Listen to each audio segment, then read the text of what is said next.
Régis, can I just ask you first about, I've noticed at the Stadium of Light this season there's been a sort of change in tradition or superstition, if you like, at kick-off. Sunderland are now kicking off defending the Roker end when traditionally they've always wanted to do that in the second half. Is that a conscious decision taken this season? Not really. Yeah, it happened, yes, and so far it was mainly positive for us, but it wasn't a conscious decision. Yeah. Does it become a bit superstitious? Not really. No, I'm not like that. It's working though. That's the main thing. Yeah. Canal Plus have filmed a feature with the French players here, and Granit Xhaka appears in the feature as well, and he mentions you as being the second Arsene Wenger. I'm wondering what you think about that platitude. I think Arsene Wenger was a big man in England and a really experienced manager, really successful. So I think it's positive if Granit can compare my profile with his profile, but at the same time we just want to be ourselves, and it's positive to have good feedbacks, but to that let's move forward. Wilson Isidore has talked a little bit about in the past that he can play for France or he can play for Haiti. Has he had that conversation with you recently now, with Haiti qualifying for the World Cup, about whether he's going to decide to pledge his allegiance to them?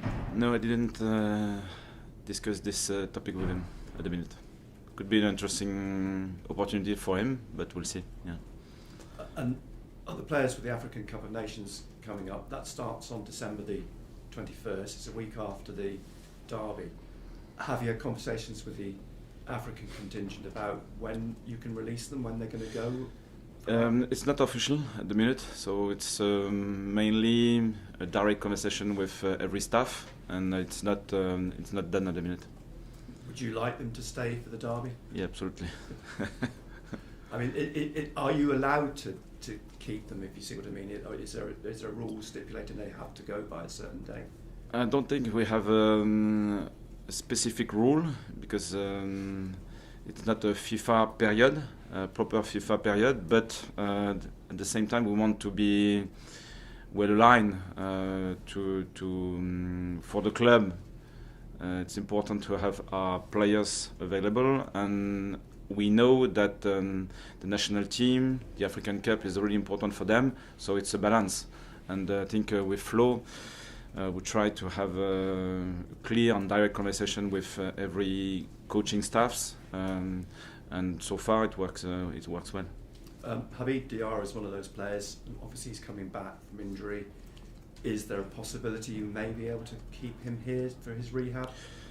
I think for Habib and for our players in general, it's really important to take care of his health, and his rehab is in progress, and I think we are in a good place, but we don't want to rush the process, because we'll need Habib for the second part of the season in his best shape, and if it's too early to restart with his national team, and we can damage his health and his profile and so on, we won't take risks, but we'll see. Talking of rehab, two players who are making their comebacks, Dennis Serkin and Main Mundell. You've been building up Dennis's minutes and Remain. I assume they'll both play against Sporting Lisbon, will they, tonight? Yeah. 90 minutes for Dennis and 45 for Leo and Romain. Yeah, good news for them. Is there a possibility of any of them being involved or going to Fulham at the weekend? You sort of hinted Mundell. No, it's too early. Too early. Yeah. And talking of Fulham, mixed start to the season. Good at home. Not good news for you, but the way that you've been defying the odds this season. Yeah, they are really efficient at home. They can create chances in different ways. They are really proactive. Good side, good players, good experience from the coaching staff. So really efficient. I don't really understand why they struggle away, but we won't play away. So it's not the main topic for this game. So another tough challenge, and we know that in this Premier League we can't play an easy game. It doesn't exist, and this one will be another tough one. Chris Rigg almost broke a record there a few years ago by becoming the youngest scorer in the FA Cup. I think he was only 15 at the time the goal was chalked off, so an emotional return for him if he's in the squad, of course. yeah, exactly. Yeah, he's doing well. He had a good international break with the England and 19th team, so he's in a good shape. We'll see. Thank you. Régis, how do you view these international breaks? Because obviously you've gone into it with a really good bit of momentum, 4 matches unbeaten, and then obviously the squad is disrupted, a lot of players away playing in big matches. Is it nice to have a little bit of a break, or would you have rather just kept going on with the game? How does it affect you? We don't have the choice, so we tried with the coaching staff to analyze deeply the last sequence of games and just to consolidate what went right, so we can reinforce and we can show as well to the players this is our strength, so keep going. And we analyzed deeply as well the weaknesses, if I can say like that, because a team like Arsenal tested our limits, and it's really interesting to understand what was the not the weakness but the limit of defensive deep block, for example, because their second half was really interesting. They created overloads, more mobility, and we struggled to manage that spell. So it's a good thing, I think, to face just this limit, to understand and to implement 1 or 2 ideas around this topic. So in a normal week, it's not easy to do that, but when you have 2 weeks like that, you have the possibility to manage this part. So positive in that way, a bit negative in the other way because you don't have the full squad, but we know that they enjoy playing with their national team and they can refresh their mind as well, so we'll see. How's Ronaldo? I think Mozambique said that he had an injury. Is that the case? Yeah, he felt a discomfort on an hamstring, which is not serious. He had a previous injury a few years ago. So it's more something related to an old injury than a new injury. So we'll be fine. We'll be fine, yeah. And Omar Alderete had an interesting time away with Paraguay. What did you make of that? Omar is like that. He can react a bit quickly to some events. So it's bad news from one side because he had the opportunity to play again, to get some minutes, and it wasn't possible. At the same time, he was connected with his national team, so we'll see. I noticed also in the last week or so, you've been linked with Matteo Guendouzi of Lazio. I think his name was linked with the club again in the summer as well. Is there any interest in that player? It looks like he's out of favour at Lazio at the moment ahead of the January transfer window. Yeah, it's too early to speak about the next transfer window. We still have connections with players, and Matteo is one of these players because I worked with him in Lorient, so we stay connected. But the minute, nothing. It's too early. Might struggle to get into your midfield the way they're playing as well. Yeah, absolutely. We have a really good midfielder, so we'll see. Thanks. Afternoon, Régis. You're talking about international breaks now. There isn't another one until March. Are you a little bit glad about that? Yeah, the next sequence will be intense.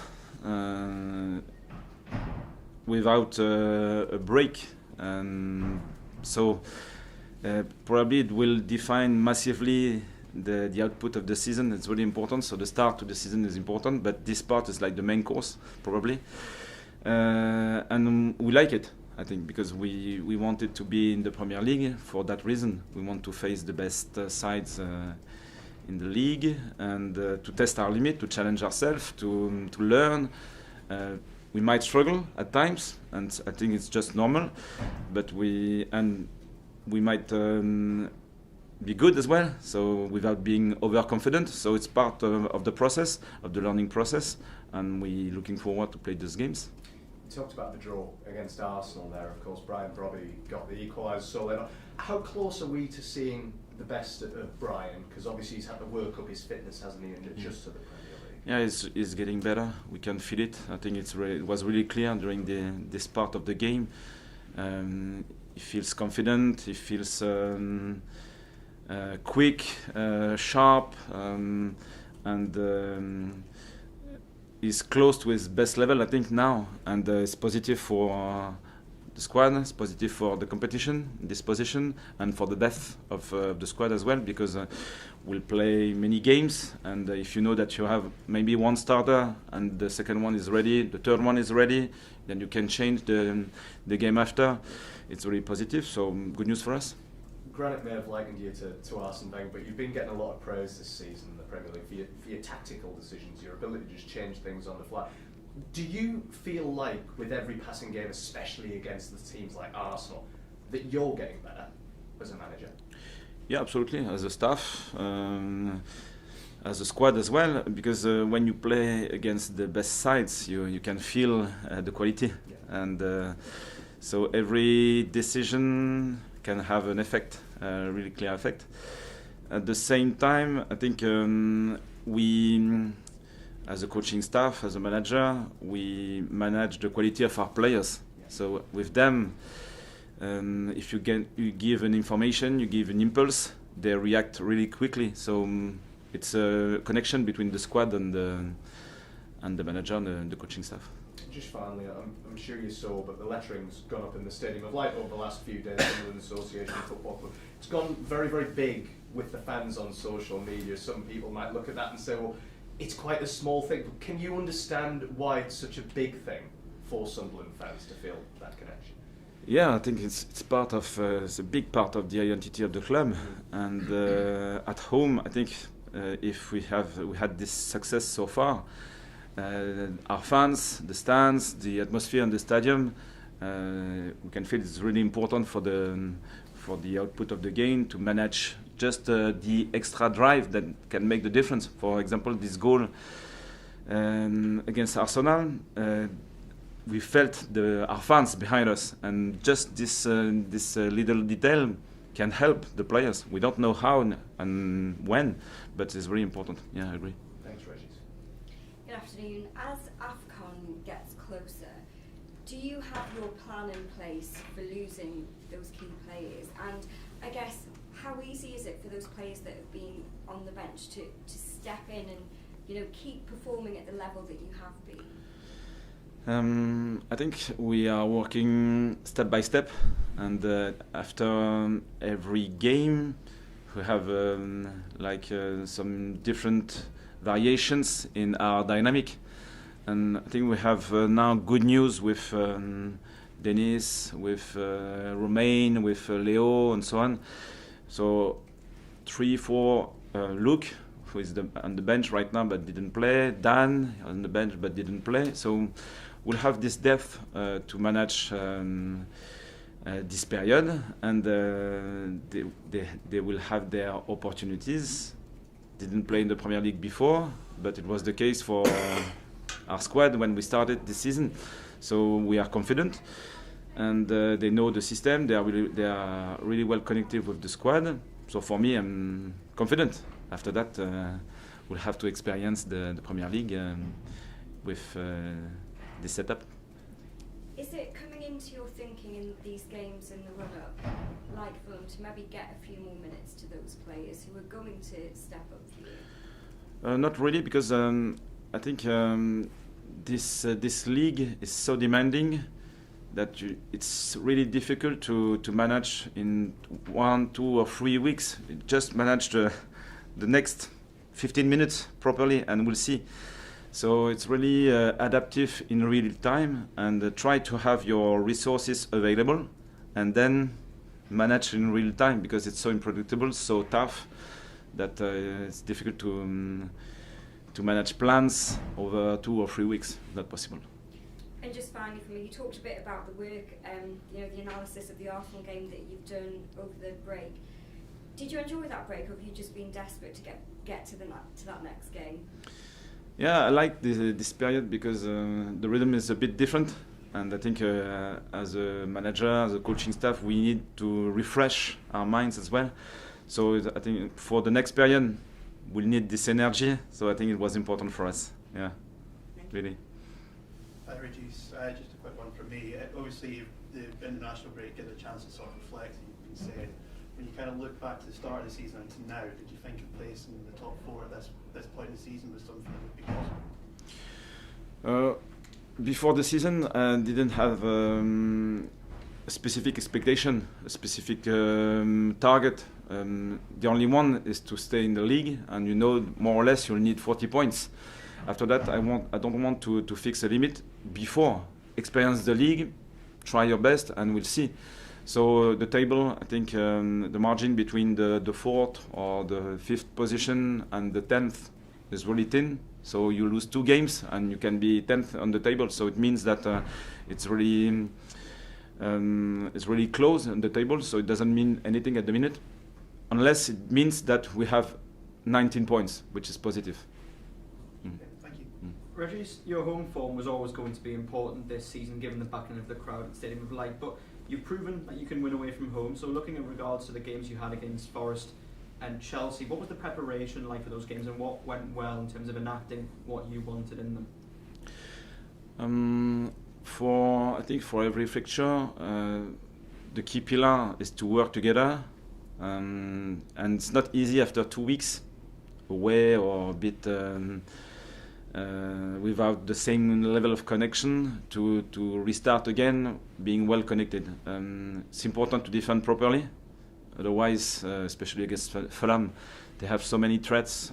If you are just a bit open on one side, in the middle, I don't know where, they will punish you really quickly. So defending properly, with consistency, with good connections, will be key once again. And after that, we have to keep improving the way we build up the play, because I think if we are a bit more consistent, a bit more, how can I say this? We conceded many turnovers against Everton, for example. We conceded the first goal against Arsenal on a cheap turnover as well. If we are a bit more efficient on that part of the game, I think we'll be able to be more effective in the final third, because we have qualities. So different objectives. You go into this game against Fulham, though, even though they're an established Premier League club, knowing you can get something because you've had those experiences at Forest and Chelsea. Yes, I think we are building our confidence progressively, but at the same time, everything is fragile. So it's always like a reset, and it's like our first game in the Premier League. I think we have to have this mindset. Otherwise, if you think that only because you were successful before, it's enough to win the next point, doesn't work like that. And do you think teams are all starting to change the way they approach to face you? And if anything, is that changing how you then have to approach them because of the results you've had this season? With the repetition of games, I think with the video analyst, the data analysis now, you can learn from a bigger sample size. So you understand the way the teams are able to create chances and how they can be vulnerable in different sides. So it works for every team, so it's not only for us. Okay, comes up, please.